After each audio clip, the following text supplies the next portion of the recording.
everyone, and welcome back to the channel, Say What's Real TV. We are back with another review for Hulu's Reasonable Doubt. This is Season 3, Episode 9, The Evils. So we open up the episode with that jam, Sade's Sweetest Taboo, playing in the background. We see Jack. She's in the bed and she cannot sleep. She's thinking about what Rosie told her, thinking that Azie may have been the one that unalived Wendy. Louis, he wakes up, he notices that she's going through the motions, and she's like, what if she's the only one that can't see that he's a monster? Louis wants to know how can he help her, what can he do to make her feel better, and of course she says put her to sleep, and they do what they do. Now while all of that is going on, Ozzy's getting a knock on the door, and it's the stripper that he kicked out of his bed when he saw that Monica was watching them and trying to manipulate him. So now he has her over to apologize for the way he acted and for the both of them to make each other feel good, and they do just that. But it was the details for me having Ozzy get up from the buffet with his mouth all wet and stuff. The next morning, Jack, she gets to the firm. She's in a great mood. She meets up with Crystal, and they both peep how Bill is linking up with the ops, Steven and Vince. But just know that it was duly noted. So we then see Jax talking to her team, and they're trying to come up with their next strategy for this case. So she's saying how Rosie's testimony kind of worked in their favor. She's missing that one piece and thinking that if she puts Azie on the stand, that will help them out. Bill doesn't think it's a good idea at all. So while Jax is trying to get some insight from everybody, old Coochie Whip Daniel over there texting Christian and not paying a bit of attention. Now I'm surprised Jax didn't check Daniel and figure out where his head was at, but Crystal tells her that jail is a hell of a motivator, and if she thinks that Azie can handle it, then they should convince him to take the stand. So her and Bill decide to go over there to have a conversation with Azie. So when we see Azie, he has a flashback to February 2015 when him and Rosie took their family dog to the vet because he was sick. Apparently he ate some chocolate or something. So the vet, he comes in and he lets them know that old dog is gonna make it. So apparently whatever was in the chocolate that he ate, had it been a few more hours before they brought him in, he could have gone into cardiac arrest. So the doctor wanted to talk to Rosie alone, so he dismissed Azie, told him to go up front. So Azie, he leaves, but he stands to the door listening the entire time. So the doctor, he tells Rosie, normally when he gets these type of cases, it's just by accident, a piece of chocolate or something was left out. But the amount of chocolate that old dog ate, it had to been intentional. And he wanted to know, has any one of her kids had a mental health diagnosis? Because normally the one who finds the pet is normally the one that caused the harm. And he basically tells her, even though he's a vet and not a psychologist, children who abuse animals often become adults who harm people.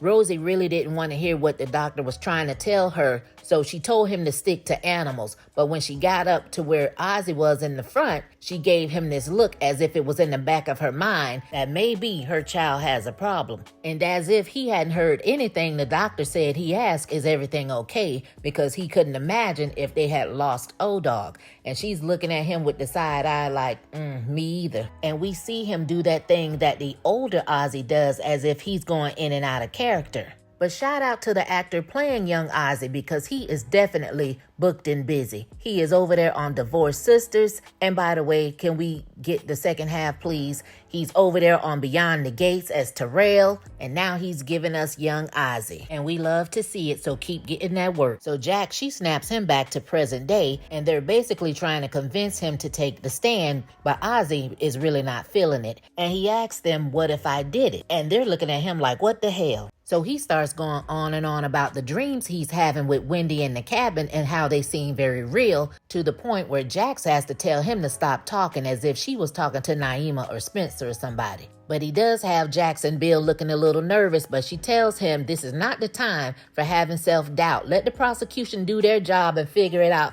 what they need to figure out. But them dreams and stuff you're having, you need to discuss that with Autumn. Unless you want to end up in the jail cell. Otherwise, let us prep you for trial. So when Azie leaves the room, Bill and Jax kind of go back and forth, because Bill says he is not ready to testify because he thinks that he unalived Wendy. Jack says no, he is not, but he will be. And the reason he's having these dreams and thinks that he may have unalived her is because he's been sitting in the courtroom listening to all of this stuff over and over again to where it's buried in his mind. And Bill says, well, maybe it's guilt. Now, you asked me to speak up. This is me speaking up. So he's asking Jax before she makes her decision to at least sleep on it. Jax don't want to hear none of that. Jax turned around and looked at him and said, the only thing I sleep on is a pillow and a headscarf.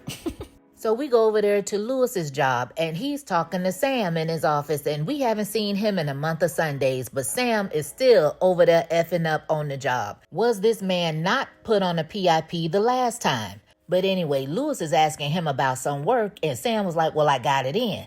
And Lewis was like, but yeah, it's 2 days late, and the codes are still wrong, so I'm gonna have to let you go. So Sam, thinking he has Cliff under his thumb, says, does he know about this? And Lewis like, you work up under me. I don't need his permission to let you go. Now this is where Lewis pisses me off, because Sam begins to play in his face once again, and he falls for it. He is softer than Charmin out in these streets, and it's ridiculous. But if it was Eddie, oh, he wants all the smoke when it comes to Eddie, but everybody else, he get weak in the knees. So Sam smirking in Lewis's face as he's telling him all this mumbo jumbo. So he's claiming that he has a pregnant girlfriend, and he didn't want to say anything about it until they reached the second trimester because they lost a baby before. And I'm wondering, was he trying to play on Lewis's heartstrings because he probably knows that Lewis just lost the baby? So he continues to say how he was trying to be more present for this pregnancy, and in turn, it was keeping him from being present at work. And he know he's messing up. And if he can do this one big, huge favor and allow him to be biggie, give him one more chance. And what does Lewis say? Man, when I tell you Lewis is so soft, he just tells Sam that he needs to be perfect in his ish because it will be Sam's ass before it's going to be his. And I beg to differ. Lewis is going to lose his job messing around with Sam. You about to lose your job. Get this dance. So back over there at Azie's house, they're trying to give him a taste of what it's going to be like when he gets on the stand. And he needs a break after Bill is drilling him. And Bill tells him there will be no breaks. So Jax, she has to have a moment with him, and they go back and forth. And she tells him that she believes him and he wants to know why. And she says, because I've dealt with far worse people that have been accused of far worse things. And he's like, what if I've done things in the past that will convince you that I am capable of doing something like this? And I'm like, Azie, please enlighten us on everything you've done, sir. So we get a flashback to March of 2015, and we see a younger Monica and Azie in the trailer. And she's coming on strong, trying to entice him, and he's feeling uncomfortable and told her he doesn't want to do that anymore. So apparently by this time, she had already seduced and essayed him. So she tries it and attempts to manipulate him by saying, I didn't know you were gay. It caught him off guard, but she notices that he was still turned on and tells him that she's there for whatever he needs, and she leaves. So he decided he didn't want blue balls, so he whipped out the pita and started choking the chicken when one of the PAs knocked real quick and came right in. So now he's embarrassed, and he picked up one of his awards and threw it at the PA and charged over there and was getting ready to beat his behind when his mom came in and stopped it. Now, I'm wondering if this particular incident reported by the PA is why he had studio mandated therapy for his anger that he told Autumn about in their first session. So we go over there to Jax, and she's working when Lewis comes home, and he's asking her about the case. She's not sure what she thinks about Azie being guilty or not, but what she does know is when you've been hurt and disappointed by people that you thought cared about you, you want to hold on to the ones that do. And Lewis gives her something to think about, saying sometimes that might be the reason you get rid of a person so they don't abandon you first. So we go over to Azie's house where he's having a session with Autumn, and she's bringing up his conduct disorder diagnosis and wondering did anybody discuss it with him, and he was like, nobody talked about it. He said he went to therapy for 3 months. The doctor signed off for him to go back to work and gave him 40 milligrams of Adderall to take per day, and he's been craving a stimulant every day ever since. And Autumn seemed surprised at the amount they were giving him. So they start talking about the dog being poisoned, and Autumn asked him, it doesn't matter about the answer, but did you do that? And his main concern was the fact that Rosie thought he did it. And he tells her he doesn't know what's worse, knowing you didn't do something and having the person you love and trust the most think that you're a monster, or not remembering whether or not you unalive the person that you love and trust the most. And it was giving real creepy vibes because Autumn was over there looking shook, and I'm looking at Azie like, you better not do nothing to her. So in the next scene, we see Autumn on the stand, and she's basically telling the court that she's been having weekly sessions with Azie for the last 2 months, and what she notices is that he presents signs of arrested development, which was due to him having childhood trauma. So she mentions that that could lead to him throwing temper tantrums, but after all of their sessions, she doesn't see any signs of him being capable of any physical violence. And she lets Mike know when he gets his little raggedy butt up there to question her that Azie's arrested development does not excuse him for being held accountable for anything, and that she is trained to know if somebody is playing in her face, and that is not the case when it comes to him. So back at the firm, Jax is talking to Bill and telling him she doesn't think that Azie did it, and explaining how Azie has been famous for like 12 years and he really doesn't know how to do much of anything on his own, and how he didn't even know his passwords to his streaming apps. So Crystal blurts out that she thinks that Azie is too dumb to have unalive Wendy. So Jax has an aha moment and tells Crystal she's absolutely right. Their angle isn't about personality, but rather if he's capable of doing it. And she says if Azie can't wash his own clothes, why should she believe that he can cover up a whole unaliving? And she gives Crystal all her kudos for her brilliant observation. So once again, Bill is going against the grain and not feeling Jax's strategy. So Crystal, she feels the tension and she knows it's time to get up out like on Color Purple. Oh, time to go. So when she leaves, Jax, she flat out asks him, what is your problem with me? Every time I have a theory, a plan, or some type of idea, you are quick to shoot it down. Like, what's up? So Bill, he gets a little backbone and he tells her, I'm about to put my entire career on the line behind your whimsical decisions. And he tells her that she loves to let everybody know that her name is already on the building, but his isn't, and if they don't win this case, it will never be. So Jack, she done peep game. What does this verdict have to do with you? Did one of the partners tell you if you win this case, you would make partner? So she insisted that he tell her who was it, and he ended up telling her it was both Steven and Vince. So Jax low-key threatens him about telling the partners that he is getting a divorce from his black wife while hunching another black woman, and told him she knows all about Sally, and reminds him that that is not painting a picture of partner stability. So Bill says to her she acts like she wants him to learn, but all she wants is an assistant or a little do-boy. And Jax tells him, so what do you think you're gonna get out of Steven and Vince? So when it was all said and done, they agreed they need to be fighting for Azie's life and not fighting with each other.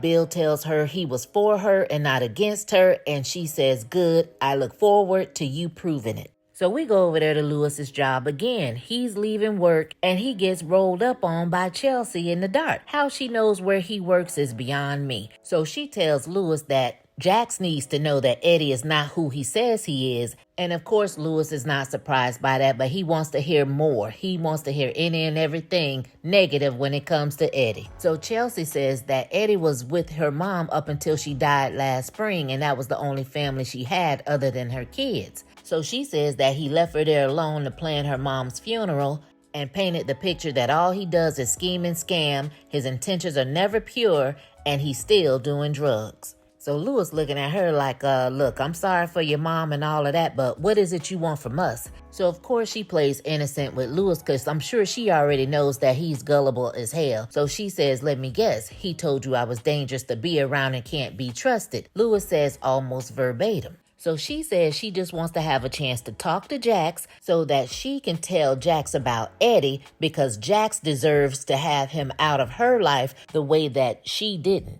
Now, Chelsea girl, if you wanted your dad out of your life so bad, why were you begging him to spend time with you and your kids when he bailed you out of jail? And if Eddie is supposed to be the biggest scammer of them all, why aren't you telling Lewis about the money he's supposed to be trying to get? So Lewis says that he will try. So she gets ready to walk off and he's like, can I ask you a question? Why do you call him Eddie instead of Dad? So she says that's because Dad is for guys like you and not mofos like him. And I'm like, Chelsea, please, you don't know this man from a can of paint. All right now, Lewis, we know how you are. Don't fall for the okie doke, because everybody knows that Chelsea is full of ish. So we go over there to Daniel's house, and when he gets home, he finds a letter that Christian left him saying something about too much has happened with Azie and her family, and she hopes that the truth come out, but she doesn't know if the truth is enough. She loves him, but it can't be fixed, and please forgive her. So Daniel, he tries to call her, and she ignores the call, pulls the SIM card out and throws it in the bushes somewhere,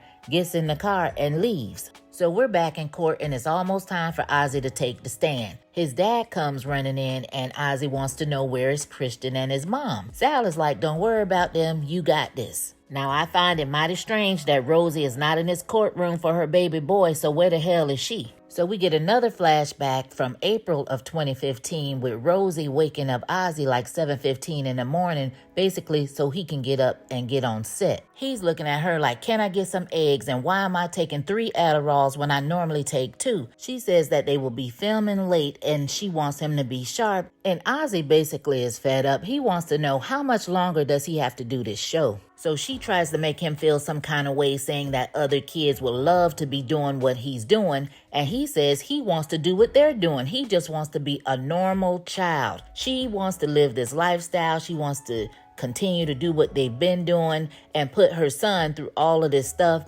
pumping all these drugs in him, this and that and the other. So she's telling him to go get in the shower, and as she's walking off, he tells her he didn't do it. And I'm guessing they're still talking about old dog. So she says, I'm sure it was an accident. And he just says, okay, Mom, I love you. And she doesn't even say it back. She says, same. She just walks off, leaving him feeling sad. He doesn't want to do this mess. Like, I felt bad for Azie. And you could tell this is why he's so messed up as an adult. So we get Azie on the stand, and Jax's main purpose is to make it seem like Azie is incapable of doing anything on his own, let alone unaliving someone. So when Jax starts questioning him, we find out he's been acting since he was 3. She jumps straight to, does he own any weapons? He's like, yes, they're locked up in a cabinet. He doesn't know the combinations. And after his mom made them all take a safety class, that was the only time he's ever shot the weapon, and that was 7 years ago. Which Jax does point out that could be the reason his fingerprints were not on the piece that was used on Wendy. So Jax, she brings up rope being found at the cabin, and she's asking Azie, like, where did you buy it? He was like, I don't know. She said, well, if you had to buy rope at a store, where would you buy it from? He said, at the rope store. And you see everyone in the courtroom let out these chuckles, and he's looking like, what's so funny? And I kind of felt bad for Azie, but then that goes to the acting of the person playing Azie, because he's really good. So Jax says to the court, how is somebody who's not able to do common tasks able to complete this detailed crime that was done to Wendy? So of course Mike, he objects, and the judge warns Jax. So Jax, she starts questioning Azie again, asking him where was he that night. We already know he said he was home getting high. She wants to know what was he getting high on. He says weed, Percocet, and Molly, and we know he got them from Alex. So she asks him, does he remember what happened next? And once again, he goes right back to the flashback of Wendy being tied up in a chair, asking, what are you talking about? And I feel like Azie was actually there when this was going on, and this was in his house. This was not in the cabin. So he takes this long, awkward pause, and he says, I remember feeling guilty. And Jax looked as if she could have itted a brick, and she nervously asked him, like, guilty? And you pretty much could have heard a rat pissing on cotton, the way everybody was sitting in silence like, what does he mean? And he says, yes, because I broke my promise to Wendy about staying sober. So after damn near having a heart attack, Jax was relieved by Azie's response. She had no further questions. So then now it's Mike's turn. He gets up there with his new suit on, feeling all confident with his hands in his pockets as if he knows he got this. So he pretty much brings up the fact that Azie was number 1 on the call sheet, so he should be able to memorize and act out and say things out of his head at the drop of a dime, but claims he could not manipulate evidence. Mike also brings up that Azie's had caretakers that have lied to get him out of trouble. Now, we haven't seen any caretakers on the stand, so where's your evidence of that? All Mike wants to do is get you on the stand and catch you saying 1 or 2 little things so he can blurt it out. Oh, you said panic? You said guilty? Oh, what, you unalived her? Like, Mike, please. So after getting Azie all riled up, he yells out, I'm messed up. So now Mike thinks he's the ish and he got him one. He's all smug like, how did you mess up, Azie? So Azie has to break down to the courtroom he's not like everyone else. He's never been able to go to the grocery store to shop for himself, go to the amusement park, hang out with his friends, go to the movies, this and that and the other. And he expresses how he hates depending on other people. He says that he hates that he didn't try to find Wendy and was only thinking about himself getting high while she was somewhere dying. And he says that makes him selfish and entitled, but it doesn't make him an unaliver. Now, after hearing that, Mike seemed to get a little choked up and came down a peg or two. So he brings up Alex testifying that Azie directed him to the cabin to go see Wendy that night and wanted to know, could it be that Azie was so high that he couldn't remember. And Azie tells him no, it's not possible because Alex has only been to the cabin one time and that was years ago, so he would have had to give him the directions or show him the way. So Mike was basically like, okay, and what, you don't remember? So Azie, he holds his head down in shame, looking sad, and he says, I don't know how to get there. And everybody is looking like, wow. And Mike has no further questions. So when the judge excuses Azie, he has this look on his face like the judge said, and scene. Azie has this thing to where his facial expressions looks like he's going in and out of character, depending on the situation. But whatever it was, Azie pretty much sold it and it went into Jax's favor. And we see her looking at Bill like, now what you gotta say about it? So the next thing you know, we see Raggedy behind Bill down there to the bar with the Siamese twins. And they're mad because Bill didn't tell them ahead of time that Azie was going to take the stand. So he tells Ren and Stimpy that Jax is first chair and she's the one that comes up with the strategy. So Steven proves Jax's point by letting Bill know he's going to be nothing more to them but a do-boy. And Steven tells Bill he must have forgot what his responsibility was, and that was keeping them in the loop when it comes to Jax so that she doesn't 69 their plans with this new law firm. And Bill had to correct his dumb ass and tell him it's 86, not 69.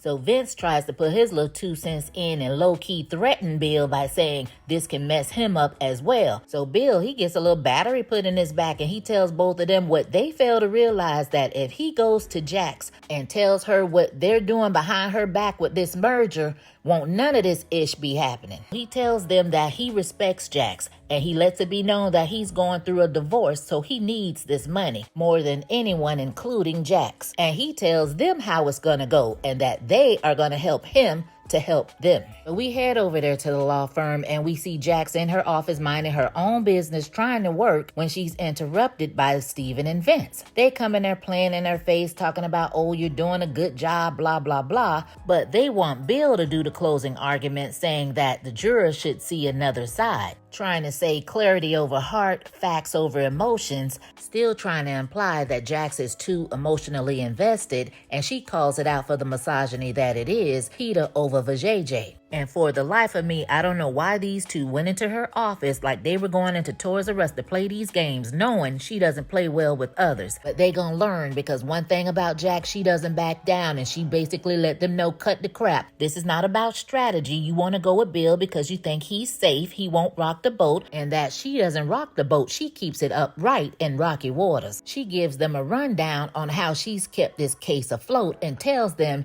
if it wasn't for her, there wouldn't be a case for some unproven lawyer to close. She has to remind them once again that all she does is win and continue to bring in the money for that firm. And it's not arrogance, it's facts written in stone, and she has receipts for days to prove it. And she tells the both of them they may not give her the credit, but they better start giving her respect. I said, I know that's right.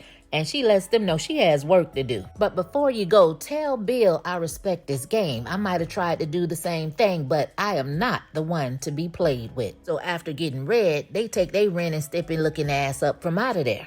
And all we ask as the audience is please get Jax up out of this firm and enter her own. So the next day in court, we see Mike giving his closing arguments. And who do we see giving the prosecution's closing arguments? Jax. And Bill sitting over there in second chair where he belongs, because what? She said what she said. But once she's done, the jury, they go into deliberations. Now, for whatever reason, Rosie wasn't in court, but she's home in Ozzy's old bedroom, making up the bed as if he's sleeping in it every night. And for some odd reason, something tells her to look under the bed. She finds this box, and when she opens it, we see a dog tag that belongs to O-Dog and a note that Ozzy wrote back in 2015 to the dog saying that he will miss him and that he's the only one that ever loved him. So I guess now she's realizing that Ozzy had nothing to do with what happened to O-Dog. So coincidentally, Ozzy is at his house opening up boxes, reminiscing over this family photo that has O-Dog in it when he gets a knock on the door. And it's his mom coming in apologizing for one, not being in the courtroom for his hearing. And I'm wondering, well, what was your reason? And then she admits that she has failed him as a mother. Today, when he was 18, when he was 13, the whole Monica thing, him being on the show, and she apologizes for keeping the distance between the two of them. And she tells him finally that she believes that he didn't do it. And she's not just talking about Wendy, she's talking about the dog. She knows that he didn't do it. And Ozzy finally gets that closure he's been looking for from his mom, and that she truly believed that he was not this monster. And they have a real emotional moment. But what I found interesting was when the camera panned out and showed them hugging, it looked exactly like the same area that Wendy was in when she was tied up in the chair. And now I'm wondering, has Ozzy been playing in everybody's face this entire time? Because it's looking like it started in his house, and we did see him have a flashback of him chasing Wendy through the woods. So in the last scene, we go to the Edwards cabin, and we see Christian watching the trial on her phone and holding some heat. So as she's sitting there crying, watching it all, Daniel pops up out of nowhere, and she wants to know how did he find her. And he says, I'm your boyfriend, and I listen. So he tries to talk her off the ledge and says that if there's anything she needs to say it to him so he can do whatever he can to help her. So she goes on about this thing with Ozzy being the sun and the moon to the parents, and she's basically left in the dust like no one pays her any attention. And she low-key admitted that at times she had to do things so she can just be seen next to the sun. And then she brought up O-Dog and said that Ozzy loved the dog more than he loved her. And we all know that he damn sure loved Wendy more than he loved the family. Now, while all of that is going on, Bill is on the phone being informed that Kendra wants more money. And he's saying, no, that is way too much. Jax comes in his office to let him know that the verdict is in. What will it be, guilty or not guilty? And side note, they did that with Jax's outfit, a little suit and tie razzle dazzle. So we go back over to the cabin, and Kristen is still sniffing and snotting and saying that she has done awful, awful things. And Daniel asks her, Christian, did you unalive Wendy? And that's where the episode ends. Woo, child.